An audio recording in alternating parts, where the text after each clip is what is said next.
ជាអនុញ្ញាតសូមការអនុញ្ញាតដល់គ្រប់គ្រងសូមរំលែកនិមន្តលោកគ្រូអាចារ្យបាទគឺតា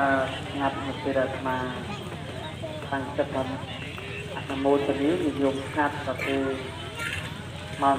ទៀតគឺនិយមការទុកទៅគឺស្មាត់អនុមោទនីម្ដងទៅដែរគាត់សូមនិយមគឺរីចាក់ស្វាអនុមោទនី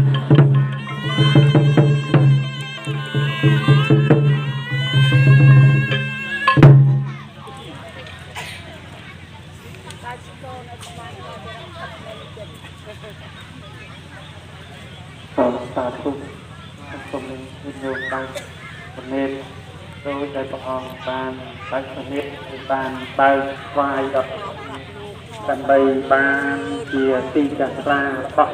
មនុស្សនឹងទេវតាទាំងឡាយចឹងសូមញោមជ្រុយទឹកទៅហើយញោមតោងជាមួយនឹងឯកឧត្តមលោកសំភារទាំងអស់គ្នាផង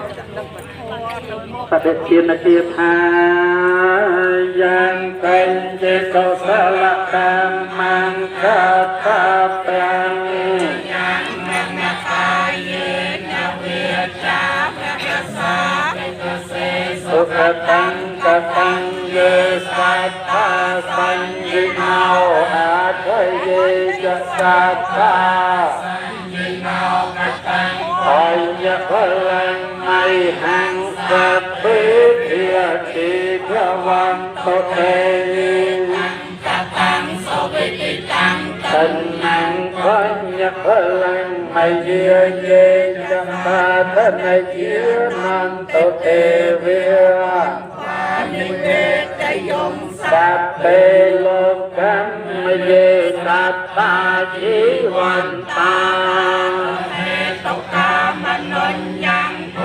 ចំណាំងសាពេលអន្តមេជាតសាពេលសូមឲ្យព្រះពុទ្ធសាសនារុងរឿងចម្រើនសូមឲ្យព្រះពុទ្ធសាសនាថ្លៃទូទៅពេញសង្ឃលោកសូមឲ្យលោកទាំងមូលបានប្រកបដោយសន្តិភាពព្រះសក្យមុនីសម្ពុទ្ធទ្រង់ត្រាថាណាទេសន្តិបរិញ្ញសុខੰ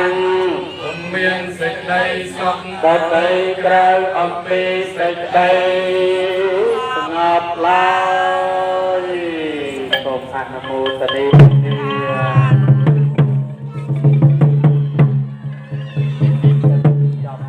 ក្រុមការងារជួយរៀបចំធ្វើជួយដល់លោកពុទ្ធសាសនាសូមប្រពៃជើញលោកដល់វិញនេះក្នុងកិច្ចពិធី